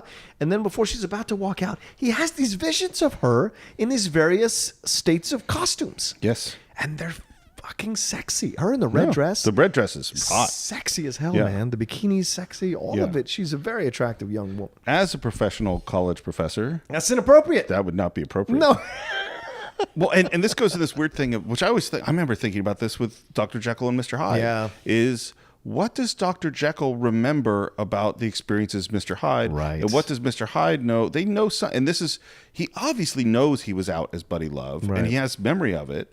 And it's just like sort of, that's good, fascinating sci-fi stuff. Mm-hmm. Now, but he feels like, no, I've got a problem. I got to make this formula work. Yeah. And maybe there's a problem with heredity. Let's have a flashback to his parents. And again, we talked about people in abusive relationships. Yeah. Well, here's one. Good God. Mom and dad, Howard Morris's dad. I forget who mom is. Yeah. Howard Morris is really funny. Yeah. Where have I seen him before? I don't know. He's been in he's definitely familiar. Okay. I should have looked it up. Yeah. But mom is a big woman. Howard is dad is a small man. Yeah. And she is horrendously awful to him. Cut to little toddler giant Jerry Lewis in the crib as a baby. I love the teeth missing. Yes. And they, of course, Look, they Jerry dub, Lewis loves teeth. Yeah, he does. There's a big gag with him. and they dub the whole that whole thing, which is very weird. And then he tries to eat. The father tries to eat, and she says, "Eat with your mouth closed," even though he's not eating anything. Yeah. So then he mimes eating. Yes. And he decides that this formula he has is so dangerous, he should mail it to his mother and father to keep it safe. And that if anything happens to him, they're going to send it to Washington. Right. And then there's a little gag that I love, which he's walking down the hall, and just as he walks, two doors open just as he goes by. That's a Chaplin Yes. gag. Yes. It's purely visual. And this is the thing, too, is that Jerry Lewis is doing both personal, physical, face-making, pratfalling, crazy voice shtick that has to do with him and his body, but he also does filmmaking gags that has to do with just him as a director. You know, and that's really interesting to watch. Miss Purdy's waiting for him in the classroom, and Professor does not show up. No. Buddy Love shows up. Well, no, the professor shows up initially. He says, "I've got to go handle some things. You can take the test," and then he leaves. Yeah, and you're right. And then he goes to take the formula, and the bird says, "Brock, in the afternoon, Doc. Brock, it's too early in the afternoon." Like, which is essentially you're drinking in the afternoon, that kind of thing. So he becomes Buddy Love, comes in and has a great line. I love his line. What's his line? He says, like, "I thought I'd visit your little land of learning. Cute pad."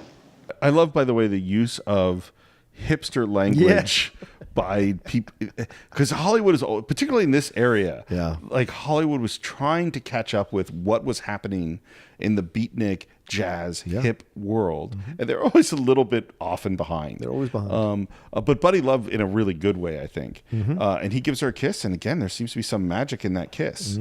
And he tells her, "Meet me at 10 o'clock at the Purple Pit." But she's mad at him at first. Because she says, like, "Why'd you run out of me? Why'd you take off? Why'd you just take off?" Yeah. Well, she's going to ask that question a bunch, I think. Yeah. Because we're going to go to the Purple Pit. It's after 10 o'clock. She's waiting for him. Where's Buddy Love? Right. It's waiting. It's after 11. And finally, Buddy shows up late, drunk, and if possible, more obnoxious than he was before. Yes. Yeah, baby, your prize package has arrived. Hello, stale ones. Pretty late, Mr. Love. Hold it, baby. You got it a little mixed up. You're just way too early, that's all. I'll be a nice girl and plant one over there. You'll feel better. Come on, honey, the best things in life are free. Now, you'll have to admit you got one of the best things. Go ahead, lay it on me. You see, and this is an interesting thing, because I think this is for the audience to figure out. It feels to me like he's exploring the boundaries of what this personality is, how far he can go with it. Right. And the more he drinks of it, the more of an asshole he becomes, the more of the, what is it, the id or the superego? What is he becoming right now? He's the ego, right? Or the id? What is he being right now? Id. Yeah, so he is an extreme form of the id, right? Yeah. Everything is about being satisfied in the moment with whatever he wants, and to treat everyone else as irrelevant to him. And even the kind of like somewhat interesting nature he had the first time is completely snowed over by what he's doing in this situation. Yeah, he seems drunk. He seems dismissive. It means he's an obnoxious drunk in this whole sequence. It's horrible. And then starts to lose it and become the professor while he's playing. Yep. So what he took even more so is like not strong enough to cover up who he really is. Yeah. Well, and it's interesting too. Like I was thinking as you were talking, if you're a nerdy guy, and not that I ever was. Sure. But like, you know, and I won't even say if you're a nerdy guy. In life, sometimes you'll see people get away with shit. Yeah. And you'll go, how is it that is wrong, horrible, awful? Why are they getting the girl, the money, the job, the whatever? Very true. And, you know, somewhere back in your mind, there might be a fantasy of, what if I did all those things? Right. And once you learn, and the basic Jekyll and Hyde concept is that there is some moral thing in your mind, and what happens if that goes away? Right. What if that thing that is restraining you, which again, maybe we are too have to go into Freud, which would be the superego. Yeah. The superego, which is sitting above everything and going, no, you shouldn't do that, goes away. Well, then the id's just going to go free. Exactly. I hadn't thought about it, Freud, until you brought it up, but maybe we have to get into that. I mean, we saw that in the Seinfeld episode when George was anti-George. He did everything against what George would normally do. That worked opposite. He had the opposite George, right? Opposite George. And he ends up having that sequence with one of our friends, one of Vicky's friends, Oh, that's Rachel McFarlane, I think her last name Rachel is. McFarlane. Yeah, that she's the actress who plays the girl that he leans out the window and everything. Yeah. Like that. It's brilliant. And I mean, he's just so horrible. Like his treatment of the waitress, who he calls Vampira. Hey, you're cute. Like a black widow spider. Shut your mouth and just take the order, lady. I've decided that I shall not continue the flight with the fuel I got. So give me a Boilermaker, and heavy on a boil. Go on. I haven't got all night. there are few things that make me angrier than watching people be rude to waiters and waitresses. Agreed. I just like, you know. I don't like it either. Yeah, if you haven't been there, they're working hard. You shut up. Yeah. Yeah, it really bugs me. I've had a few friends do that. It drives me in fucking insane. Yeah, it drives me nuts. And as you say, he goes back to the piano. He doesn't even get through the song. No. And he starts to transform. And throughout this whole sequence, by the way, she has been asking, "Why did you run out of me? Yeah. Why did you run out of me? Why did?" And he goes, "Well, I'm going to tell you." He didn't tell her. Nope. And now he bugs out again. And she's is this where she says, "Why are men always leaving me"? I think Or so. is it one more time? No, well, and she also has. Well, this is where she definitely has the line. I feel like the girl on her wedding night whose absent-minded husband goes home to his mother for dinner. Yes. Direct to camera, which is sort of interesting. We go back to class. Apparently, Buddy's drinking translate to Professor Kelp's hangover. Yes, one of the funniest sequences. Well, what I always wonder, there's certain things that are cliches in film that are not really real. Right. Like, and this is when you have a hangover, every quiet noise is really loud. Yeah. And this is probably the best of those. You know, we have, someone closes a book, which is actually, the recording is of the inside of a safe, of a Bank of America safe being slammed that they mic'd. There's a sneeze, and that's a grizzly bear. I've never had a hangover, so I don't know what this is. Never like. had a hangover? No, I don't get hangovers. Wow. Yeah, it's a weird thing. Like, I just drink, wake up the next morning, I'm good to go. And other people are just like, okay, they cannot function. They're dead to the world. I've certainly had a hangover, but Yeah. I've never had this like loud noise. Yeah, things. some people do. Some people they can't even look at the sun. It's like one of the other ones I always think of is that in comedy movies, if a man gets kicked in the balls, his voice becomes really high. This doesn't happen. This does not happen. No one goes, "Oh my god!" Right. That's not reality. Nobody sucks helium when they get kicked in the balls. It's Right. true.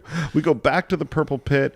He's singing and again having trouble controlling his voice. We're back in class and he's talking about carbon dioxide and then he says it's always been a gas. Yeah. And we see that some of the professor is going into Buddy Love and some of Buddy Love's going to the And professor. she's noticing too. Yeah, something's going on here. Yeah. And now it's time we're going to have a student body meeting with Dr. Warfield, who's the president of the college, and that we're talking about prom. Yeah. Which I didn't know that college, maybe in 1963 they had prom. I but guess so. We're going to have a big event and we're talking about having the limelighters and comedy routines. And they say the person we really want is Buddy Love. He's our leader. He's our leader. Yeah.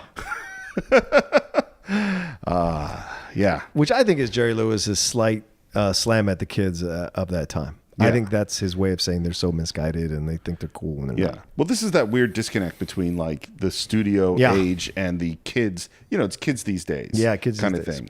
Right. And Warfield says, "Fine, I need to meet this Buddy Love." I actually do. This scene did make me laugh. Right. I think this scene is funny. It's very funny. Buddy Love comes in to have this meeting with Warfield and immediately takes over. I love that he just appears. Yeah. Right? Yeah. And he's looking over him and he's just sitting there and he's got his feet on his desk and he's having again, the conversation. He seems to have some kind of magic powers. Again, yeah. Yeah. And just when he's about to be dismissed, Yeah. he uses the ego stroking thing by talking to him about his suit and he should be in, and then he makes a reference to Dean Martin in this sequence, which is interesting. Yeah.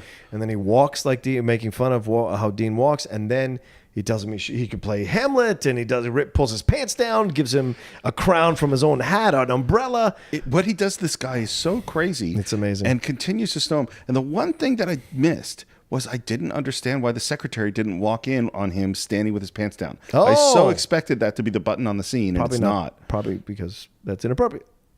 Actually, you know what? You're probably right. That's probably right. Probably what it is. Yeah. Anyway, and at the end, he just goes, "See you at prom, Doc." Yeah. And the Warfield is so snowed by him, he just, okay. Right. That's what happens when you stroke someone's ego. All of a sudden, they like you. Yeah. Anyone wants to come and stroke mine, they will get a similar response. All right. So now we have the professor sitting with two notes. One note is you must come be a chaperone at the prom. That's to the professor. And one note, Buddy Love, you're going to come perform. Yeah. This is classic comedy. One sweet note and one very firm, mean note. Yeah. Yeah. We go to the prom.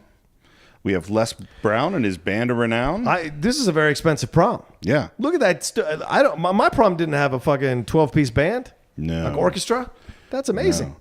We had a good local band, but Les Brown and his band of renown. It's not Benny Goodman, but this is one of the big bands of all time. Yeah, it's pretty good. And we go down a line of a lot of chaperones. Yep. Seems like 30 people until we end up on Professor Kelp, and he just can't help but move to the music. I love this sequence. I love the dancing, the joy of. If you're a person who loves to dance when music plays, and I'm one of those people, this sequence really works for you. Just the whole moving around and everything.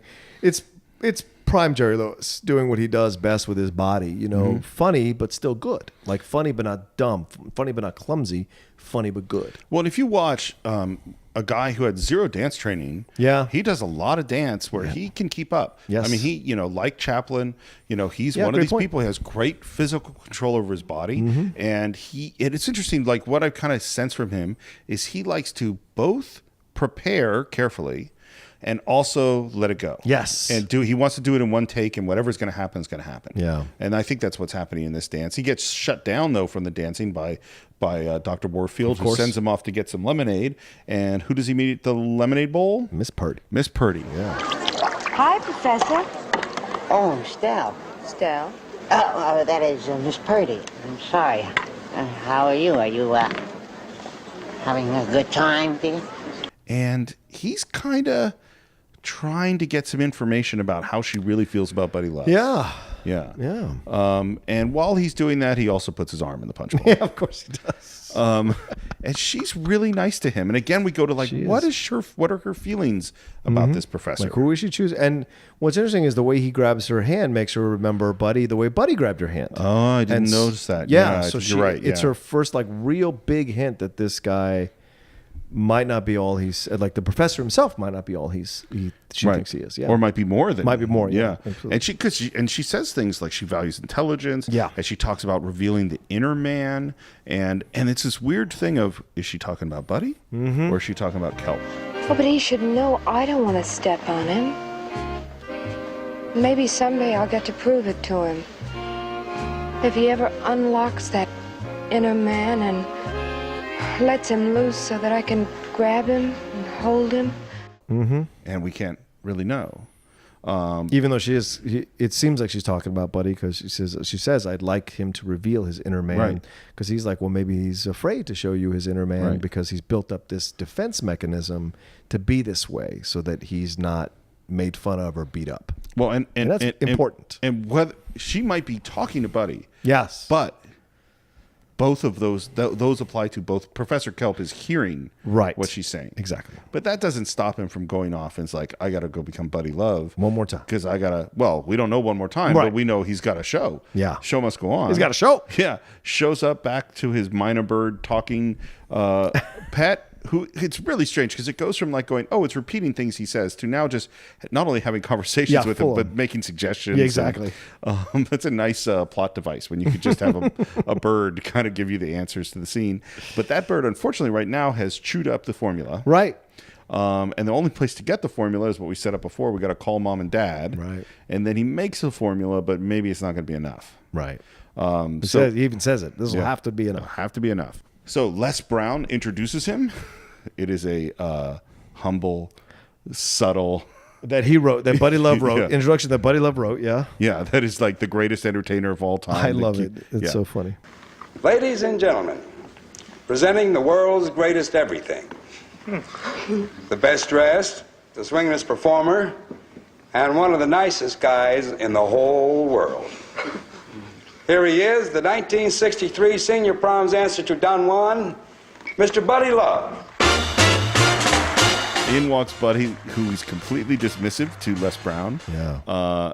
And does a whole song. Yes. Which he gets through. Yes. Starts to do a second song. Black Magic. The first one he did, yeah. Does not get very far. Nope. And then he stands up and he's going to make a speech. I do really like this speech. Yeah. And this is one of the things I really remembered from when I was a kid. It's like I remembered the transformation. I remembered some Buddy Love. So I remembered a couple gags and I remembered this speech. Yeah. Ladies and gentlemen, I'm not usually at I'm not usually at a loss for words, but if you just bear with me a moment, I think I might be able to explain. I think this is so impressive what he does. And this is where I keep going back to, like, I didn't love the movie, but I am impressed. Yeah.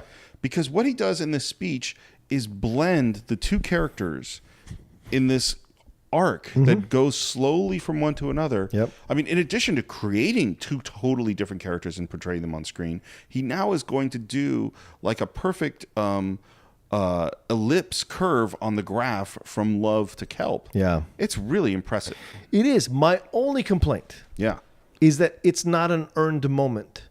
And I think because we don't see him struggling with being buddy love, we see him struggling with the after effects of being buddy love. We don't see him struggling with having to run back and become buddy love, and which is what I think Eddie Murphy's version does better. Eddie Murphy's version, I think, mines the true humanity of this character more and fleshes it out, so that when he has the same speech at the end of his version of Nutty Professor, it is far more powerful overall, even though Jerry Lewis's speech is fantastic at the end of Nutty Professor. I think Eddie's has more weight to it. Well, you know what I think is the difference is that Kelp in Jerry Lewis's Professor, he's a caricature. I do feel for him a little bit. Right, of course you do. But Eddie Murphy's Clump is, I feel for him a lot. Yes. I really care. He's a really nice person. Yes, he is. You know what I mean? Like, Professor Kelp is actually not nice. Like, you never see him have genuine human interactions with anyone because he's such a freak. Right. Whereas Clump, you can see the shyness and the wanting to be friends and Right. you know, all That's those why things. I think he got it. He did it Yeah. better. Yeah, because Yeah. that's that sequence when he takes what's her face home. Janet Jackson, I think, is in the first one, or who's? No, it's Jada Pinkett. Jada Pinkett, takes yeah. Jada Pinkett home after he's been embarrassed by a young Dave Chappelle in the club. Right. It starts to rain. He walks down the steps with the newspaper over his head, and then he takes it down and says, "Fuck it, let it rain on me because I'm not worthy to be dry." And that's a powerful moment into his psyche. And you don't have any of that in the. Well, I mean, I think the analog to that moment is the football player bullying him. Yes. But the football player bullying him is not the Dave Chappelle teardown. No. The Dave Chappelle teardown hurts. The football player bullying him is silly. You It's know, the physical confrontation. and it doesn't. We don't have any real heart to it, Right. You know, and so and this is part of because this is where I do kind of. So let's talk about the speech. sure. We're gonna Yeah, get to. So he goes through this speech, and the speech gets to this line that you mentioned. I don't want to be something that I'm not. I didn't like being someone else. At the same time, I'm very glad I was. Because I found out something that I never knew. You might as well like yourself. Just think about all the time you're going to have to spend with you. It's such a great line. And that's a great line. And by the end of it, he is fully transformed back to the professor. Yeah. In a series of kind of stages. I love that. Yeah. Yeah. And what's funny to me is everyone seems moved by his speech and not freaked the fuck out by the fact that they watched this guy go through some mutation to get, like, holy shit, which is again what Eddie gets right, because Yeah. everyone freaks out when Eddie switches from being banging a fat guy to buddy love. Yeah. I mean, from buddy love to the fat guy, being the overweight professor again, Professor Clump. Yeah. So yeah. They don't apparently react to that. No, they're more moved by the speech. But he does apologize, which is really tender. He says that I didn't mean to hurt anybody. If I hurt anybody, I apologize. And I really like working here at this job. Yeah, and I that's nice. love everyone here. Like, it's an honest moment. It's him coming out of his shell as Buddy Love has helped him come out of his shell a little more and speak his feelings, you know, in a way that he probably wasn't able to, like, which is what he referred to in the dance with Miss Purdy. So, well, maybe the inner man, letting the inner man out. You know? But the thing that's, and this goes to your point about the Eddie Murphy version as well, is he says he apologizes, but it's not really earned because he doesn't, you don't ever have the sense that he's actually feeling bad about things that Buddy Love did. You know what I mean? There's not a real connection to the damage that he did and that he was mean and rude and punched this guy and, you know, I mean, insulted these people. Like he's not, you don't feel that he's really feeling that. Okay. He's just kind of saying, hey, if I hurt anybody, I apologize. Okay. You know? I don't 100% agree, but all right. Okay. He goes backstage. Yeah. Stella shows up. She's just 100% into him. Yep. I would think if you just got this bombshell dropped on you, that you might be a little hesitant, but she essentially proposes marriage in this She does. moment. Yeah. She says, I'm a professor's wife. Yeah. I couldn't be Buddy Love's wife, but I could be your wife. Well, it's like, wow, okay. Let's just do it. Yeah, we got to get right to the ending. I guess so. He didn't even have to get on one knee. No, and she doesn't really even know this guy. No, not really. Yeah, it's strange. It's very 60s. It's 60s. It's like what, but that is not all, folks. No, Because we go to the classroom. Right. He's teaching his class. He has some braces on his teeth. Yeah. His hair is a little better. she's changing him. She's changing right, him for the better. And who comes barreling in but mom and dad? Yeah, weird. It's weird. Such a weird ending. And dad is clearly taking the potion, and he is a complete jerk to mom, who he's mean to, and he is selling this stuff for $1 a bottle or something. Right. Yeah. And then you find out the dean is taking it as well. The dean is all into it. What is this all about? Is this the end of the movie, this thing? Yeah. I mean, right? And the students all want to take students it. rush up and what is he saying? Yeah. Have we learned anything? Well, and we have to get to the most important we one, which is that, and then Stella says, "Oh, let's get out of here, and this is no big deal. Let's just go get married. We're going to live our lives. We have our marriage license." And they turn to walk down the hallway, and what does she have in her back pockets? 2 bottles of the formula. Yeah. What the hell? Well, what does that mean? Exactly. Because what it means to me is like she's marrying the professor, but she wants a little bit of buddy love sometimes. She does. She does. And if he has to take a little bit to be buddy love, she'll take it. That's weird. That's what I find weird about the movie. The ending almost undercuts the entire speech. He does. I think it does. Right? Because then the dad shows up and he was beat up by his wife, or verbally rather by his wife and stuff. But to go the reverse isn't the right answer either, where he's domineering her. And then the kids learned nothing because they're running up to him to buy this formula that he just said, "I apologize for using, and I apologize for hurting people, and blah, blah, blah. And I just, I was nervous, and I did what I did because I wanted to impress somebody, and I shouldn't do that. I need to be me." Well, and then the kids run up and buy the fucking bottles at $1. It makes no sense. Well, and the person that seems to be the moral center of the whole film, which is Stella. Yeah. She's like the core. Right. She has 2 bottles in her back pockets. That's what I said at the beginning. I don't know what her motivations are because she has a harder edge to her than just this sweet, innocent person that you sometimes see throughout the movie. She has her own way of dealing with other things in her life. Well, and this is where I go to, like, does Buddy Love have super magical powers? Yeah. Or is he just... Or are we saying that people are just attracted to assholes? And people are attracted to assholes They really to some are. degree. I used to be so, oh man, those were the days. Anyway, go ahead. Seems like there's a lot there. We're going to move right along. Yeah, I don't know. And this is all, but the other thing we had to say is like, and I think we kind of said this on Some Like It Hot. Yeah. Is sometimes a joke is just a joke. Yes, true. Maybe it was just a joke. And Yeah, he just you're thought right. it was funny. Yeah, sure. And that's And why it is he did funny. And it is funny. Right. That is a good little button. It's on a the end of the good-natured scene. joke, yes. Yeah. Yeah. I don't know if it's good natured, but it's true. And then we get, which is this really fun thing, which I genuinely like, is they all take curtain calls. Yes, like a play. Like a play. Right. Well, some of the things I learned about Jerry Lewis, one is that he doesn't mind breaking the fourth wall. Clearly. Another thing I found interesting is he always shot on open sets. So what he did, he had a big sign that said Jerry Lewis shooting here, set open, and anyone who was on the Paramount lot could come in and watch them shoot. Yeah. There's something really brave about that. Mm-hmm. There's something that shows someone who likes to be in the center, like gets some juice off of being in the center of attention. And there's something really arrogant about it, and this is this thing where we get with Jerry Lewis. Yeah. That's this mix. Yeah. And we talked about a lot of arrogant people. Sure. Whether, there are a lot of great filmmakers who believe that they were right, who are not easy to work with, right. Whether it's Coppola or Ridley Scott or Kubrick or Chaplin or, anybody, yeah. or James Cameron, on and on and on. Sure. There are these characters and Jerry Lewis is one of them, and that you can't be what he was and not be that kind of person to some degree. Yeah. But he also rubs me the wrong way. Fair. Watching that documentary, it's like, ooh, I don't want to be around this guy. It's hard. I agree. We talked about influences. We got to list a bunch of them. Sure. I don't think there's Chevy Chase.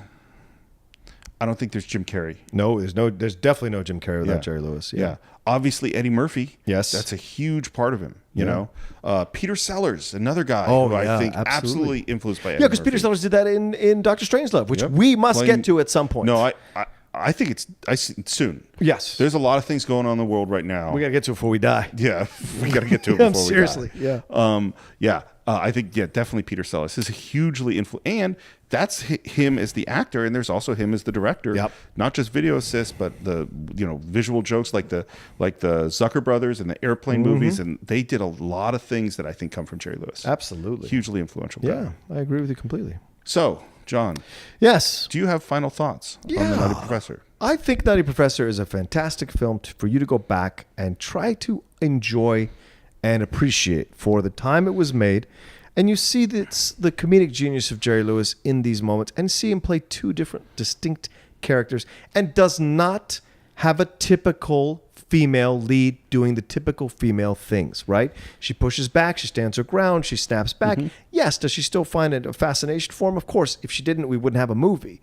But she stands her ground and she isn't easily won over, and her mystery is to understand it, and her whole goal is to understand it so she can move past it. Her goal isn't to understand him so she can be with him. And she says this, like, I just want to understand him so I can get past it. And that's what she says. And so that's the thing. So I love that it's unconventional in that way. It's a fun movie to explore and analyze. And me personally, I saw Jerry Lewis live 5 years ago. Oh, wow. No, 4 years ago at one of the I think at the Samuel Goldwyn Theater, one of those theaters on Wilshire Boulevard, and it was a friend of mine suggested to get tickets. I got tickets, went with my girlfriend at the time. We sat, and it was one of the best nights I've ever had. Really? He was in his late 80s. Probably, He's sitting there sharp as a tack, sitting on the chair, making jokes, interacting with it. People got to ask questions, and it was sold out. It was huge. And they went through his movies. And one of the movies that they stopped and really talked about was Nutty Professor. And you just heard all the work he did in creating the film, all the technology at the time, like we said, the video assist stuff, like all of it was this is where he got the impetus to be motivated to do this. And so for me, this film represents that and stands for that. And therefore, it should be something that you watch if you have not seen it yet, or go back and see it if you haven't seen it in a while. So my final thoughts are, I don't know that I have final thoughts. It's a movie I didn't like, Okay. And that's and I don't know why. And that's where I'm kind of like, I appreciate so many things about it. And this is where like the split between the film scholar and the historian from the enjoyer and lover of films. The film scholar and the historian are 100% fascinated by this person in this era and what he contributed to our world. And the film lover didn't really care. Wow. And I'm really curious to hear how people today react to it. Yeah, that's a good point. That is in fact what we think about The Nutty Professor, and I really want to hear what you think. As always, you can reach us on our Facebook page. That's at the Cine-Files, Cine-Files. You can subscribe to us on iTunes, on YouTube, on Stitcher. You can leave comments on YouTube. You can leave reviews on iTunes, and we really do need those reviews. So if you're new to the podcast and you haven't given us a review yet, please take a minute and just jot something down. It really does help us move up in the rankings. It's really important. As we mentioned in the show, you can support us on Patreon at patreon.com/thecine-files. There's all sorts of offers here. We just released a special audio segment on cheeseburgers. And it might be that those Dragnet fans out there, the only way to hear us talk about it might be on our Patreon page. Yeah. And one last thing, we now officially have a website. Yes. It's at Cine-Files, Cine-Files.net. No, the Cine-Files.net. Every single podcast we've ever done is there, and you can buy every single movie we reviewed. So if you want to watch the films before we have listening to our podcast, you can buy them there. Or if you listen to one of our podcasts and you go, man, that film sounds really cool. Yeah. Click on the link, buy the movie. It really helps us a lot, and we're going to build more things into that website as we go along. Absolutely. Yeah. As always, you can reach me on Twitter at SR Morris. John, where can they reach you? They can always reach me at The Rocha Says, ROCHA, on Twitter and on Instagram.